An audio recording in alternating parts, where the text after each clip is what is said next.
Hello दोस्तों, नमस्कार। YouTube के जीएस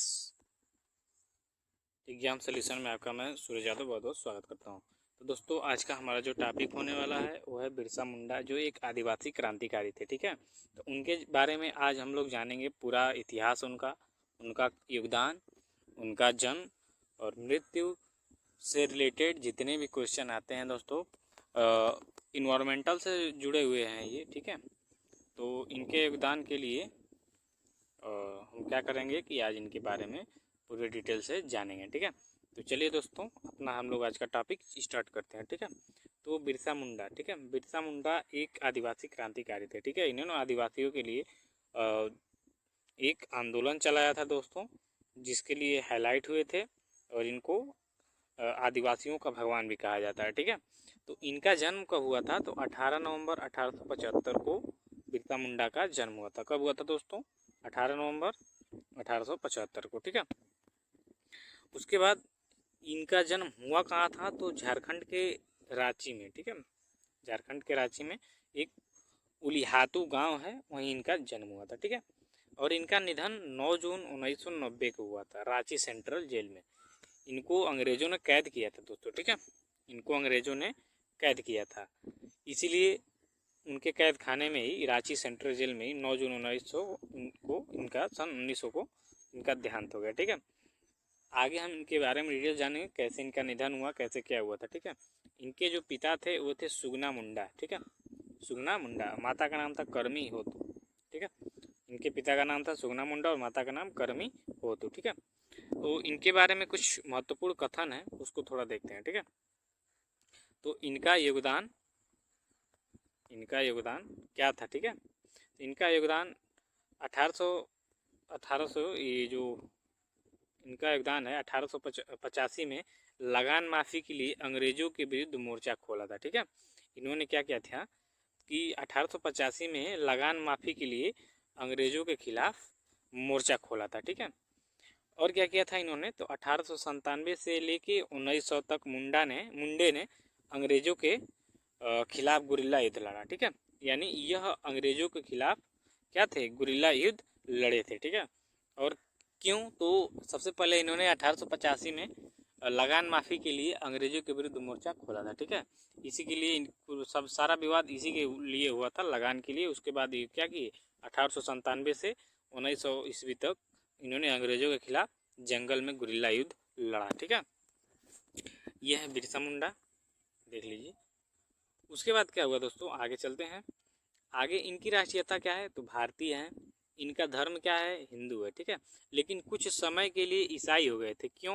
क्योंकि उस समय जबरन धर्म परिवर्तन कराया जाता था। तो इनके चाचा, माता पिता, भाई बहन, मतलब जितने भी इनके घर खानदान में लोग थे, वो क्या हो गए थे? उनको ईसाई बना दिया गया था। ठीक है, लेकिन जैसे ही ये बड़े हुए तो फिर अपने धर्म में ये वापस लौट आए, हिंदू धर्म में, और दूसरे लोगों को भी प्रेरित किया हिंदू धर्म में वापस आने के लिए, और बहुत तेज़ी से लोग आए भी।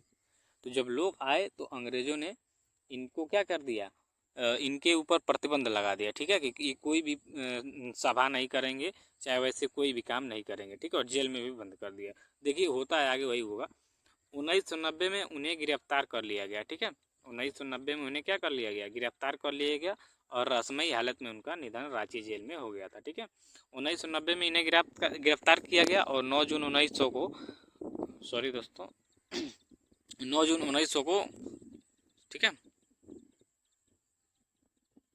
सॉरी दोस्तों, यहाँ तो मिसप्रिंट हो गया। ठीक है, 1890 रहेगा। ठीक, 1890, यहाँ 1890 रहेगा। ठीक है, 1990 नहीं, 1890 रहेगा। ठीक है, 1890 को क्या किया गया? इनको गिरफ्तार कर लिया गया। ठीक है, और इनकी जो मृत्यु हुई थी 9 जून सन 1900 को हो गया था। ठीक है, कहाँ हुआ था? तो रांची जेल में हो गया था। ठीक है, और इनके मृत्यु का कारण बताया गया हैजे की बीमारी। ठीक है, और इनके साथ जितने भी साथी पकड़े गए थे सबको फांसी पे लटका दिया गया था। ठीक है, कुछ लोगों को फांसी पर लटका दिया गया था, कुछ लोगों को लंबी उम्र कैद की सजा दी गई थी, और कुछ लोगों को छोड़ दिया गया था। ठीक है, इनकी जो शिक्षा की बात करें तो इनकी शिक्षा जर्मन मिशन स्कूल से हुआ।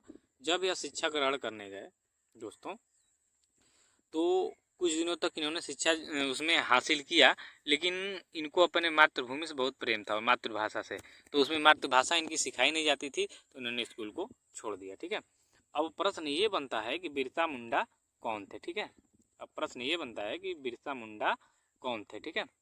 तो बिरसा मुंडा एक लोक नायक मुंडा जनजाति के आदिवासी स्वतंत्रता सेनानी थे, जिन्हें झारखंड में भगवान के रूप में देखा जाता है, ठीक है। बिरसा मुंडा कौन थे दोस्तों? तो एक लोक नायक थे, ठीक है, और मुंडा जनजाति के आदिवासी स्वतंत्रता सेनानी थे, ठीक है। और इन्हें झारखंड में आज भी भगवान के रूप में जाना जाता था, ठीक है, जाना जाता है। क्यों? क्योंकि उन्होंने मुंडा जनजाति के लिए और भी जनजातियों के लिए बहुत अच्छा योगदान दिया, हम रोल निभाया है, इसलिए उनको भगवान के रूप में जाना जाता है, ठीक है।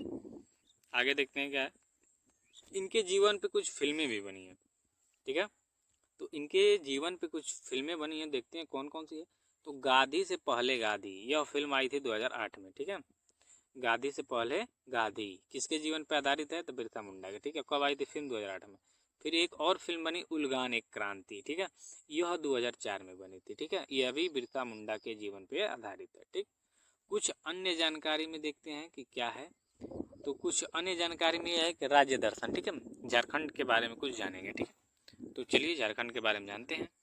तो झारखंड की स्थापना कब हुई थी दोस्तों? बहुत ही इंपॉर्टेंट क्वेश्चन है। झारखंड की स्थापना हुई थी 15 नवंबर सन 2000 में, ठीक है। यानी झारखंड राज्य कब अस्तित्व में आया? तो 15 नवंबर। किससे अलग हुआ दोस्तों? बिहार से, ठीक है। यह बिहार से अलग होके 15 नवंबर सन 2000 को क्या बना? एक अलग राज्य बना। कौन? झारखंड। इसकी राजधानी कहाँ है? रांची।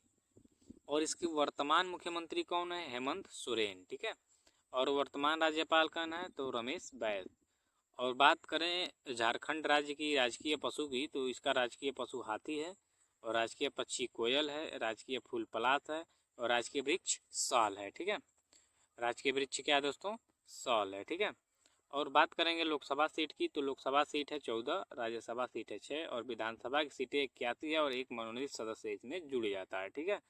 और यहाँ की लिंगानुपात की बात करें तो 1000 पे 949 महिलाएं हैं, यानी 1000 पुरुषों पे 949 महिलाएं हैं, ठीक है। और साक्षरता की बात करें तो यहाँ की जो साक्षरता दर है टोटली 66.4% है, ठीक है। और पुरुषों की साक्षरता दर है 76.8%, और महिलाओं की साक्षरता दर है 53.56%, ठीक है। और यहाँ की राजभाषा जो है वो है हिंदी, ठीक है। यहाँ की जो राजभाषा है वो क्या है? हिंदी। ये है हेमंत सोरेन, ठीक है, जो वर्तमान क्या है? झारखंड के मुख्यमंत्री हैं, ठीक है। तो दोस्तों वीडियो अच्छी लगी तो प्लीज़ लाइक कमेंट शेयर जरूर करें, और चैनल को सब्सक्राइब कर दें, ठीक है दोस्तों। आगे मिलते हैं अगले क्रांतिकारी में, और इतिहास के कुछ महत्वपूर्ण इंपॉर्टेंट क्विज लेकर आएंगे, और आपकी तैयारी ऐसे ही जारी रहेगी। Thank you so much.